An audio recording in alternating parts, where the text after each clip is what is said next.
Share my mind, and you don't die. Attitudes towards the body are attitudes towards attack. The ego's definitions of anything are childish and are always based on what it believes the thing is for. This is because it is incapable of true generalizations and equates what it sees with the function it ascribes to it. It does not equate it with what it is. To the ego, the body is to attack with. Equating you with the body, it teaches that you are to attack with.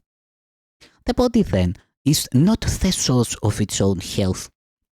The body's condition lies solely in your interpretation of its function. Functions are part of being since they arise from it, but the relationship is not reciprocal. The whole does define the part, but the part does not define the whole. Yet to know in part is to know entirely because of the fundamental difference between knowledge and perception.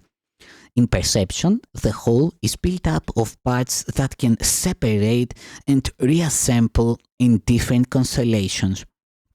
But knowledge never changes, so its constellation is permanent. The idea of part-whole relationships has meaning only at the level of perception, where change is possible. Otherwise, there is no difference between the part and whole. The body exists in a world that seems to contain two voices fighting for its possession.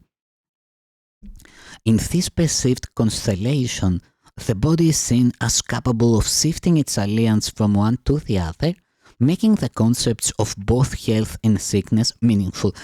The ego makes a fundamental confusion between means and end, as it always does.